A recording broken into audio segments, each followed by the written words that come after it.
brilliant. I think you're fabulous. So much of your business, though, hinges on a 17-year-old kid who's in the window, who can make you and break you. How do you communicate with this kid? How do you keep the training up? How do you keep the communications up? How do you keep that kid good so that that experience can be as positive as you want it to be? Yeah, you hit it. I mean, that's one of the key things. I mean, I always tell everybody Rita's is run by 17-year-old girls. And as long as you make, so making the product is, I can take every one of you guys over to our corporate and teach you how to make the product in 4 hours at most. I mean, it's an easy product. It comes in. But the difference is you want to make it a fun, cool place.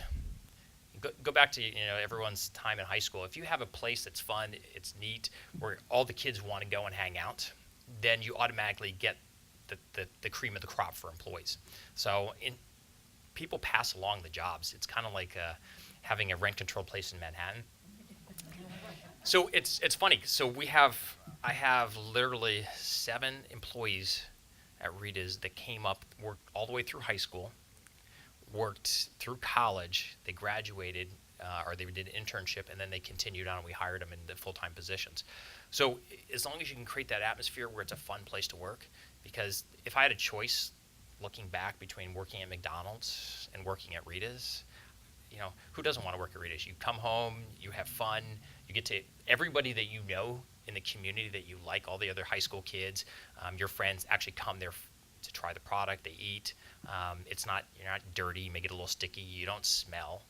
I mean, it was horrible when I worked at McDonald's. I literally had to leave my shoes outside the house because they smelled that bad. So we do that, and it still comes down to you have that buzz and excitement, so we get good people. But the other thing is, it comes back to the franchisees. They're still part of the community. So if you're part of the community and your kids are there, then it makes it a lot easier for them to communicate to each one of the kids what the goal is. So we've been pretty lucky in there.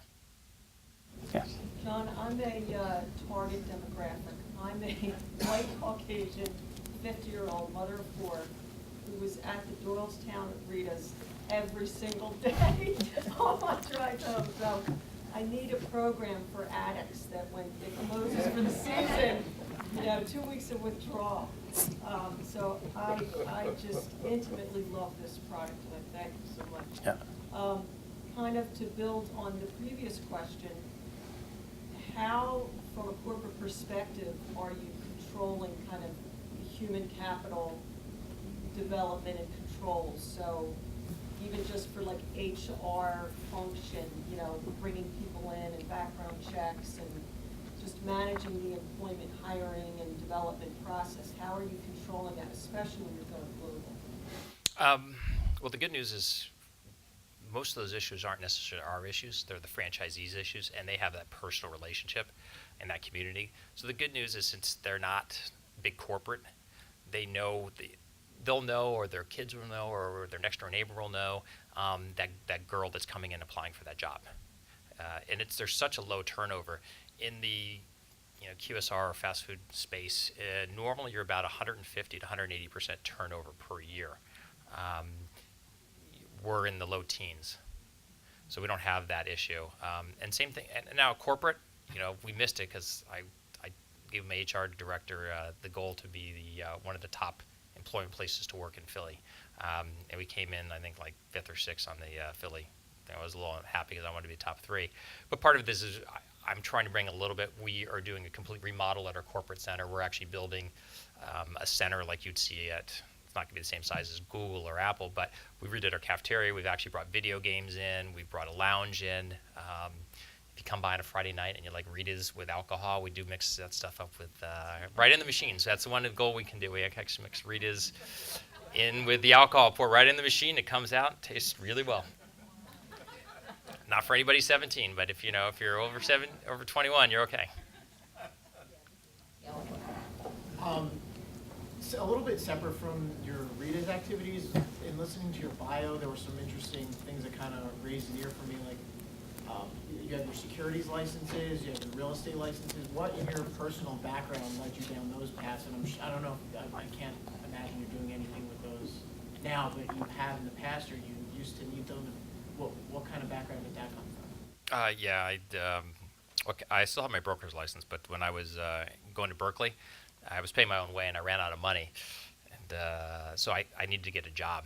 So I actually got a job as initially started off on the trading desk and worked up to a market maker. So that's why I needed my securities license. I did that for 2 years. It was a really tough decision to actually leave that because this is a long time ago when you actually could manipulate the markets. They had the old Quotron systems. It's not like instantaneous. The bid and ask was, a quarter to 3/8 for NASDAQ. So there was a lot of money to be made back then.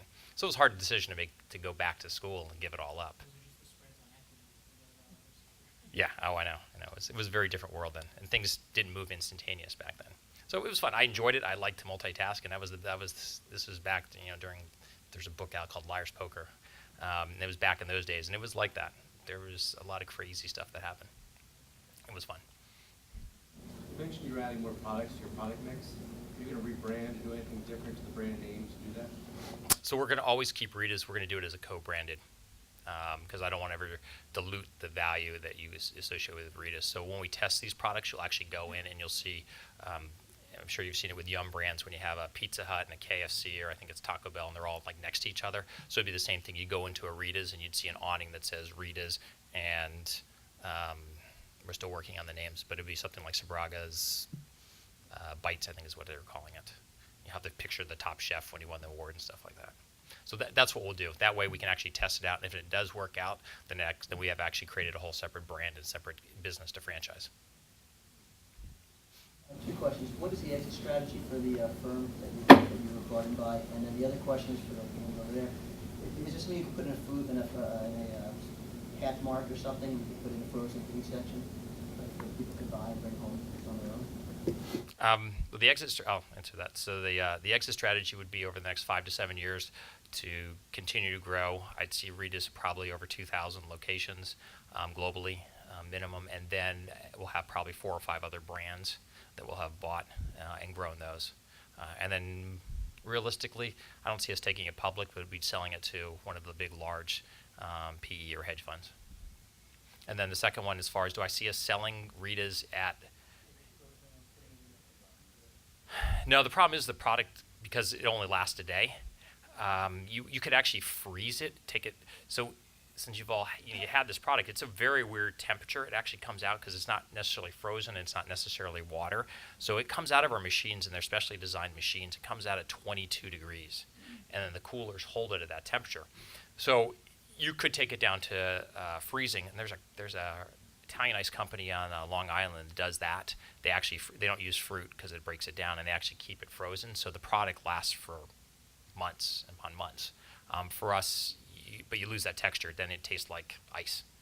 With us, you can't do it, so it has to stay for 24 hours, and that's it. The only thing we could ever potentially is we're rolling out these new, and they're actually really tasty, is cakes and cookies. And we actually did the first mix of custard and ice in a cake, so birthday cakes and stuff like that. That theoretically you could do. I don't see us doing it because I don't ever want to hurt the franchisees. So if I go into a Giant and there's a Rita's next door, that franchisee is not going to be very happy. I'd rather pass the sales through them.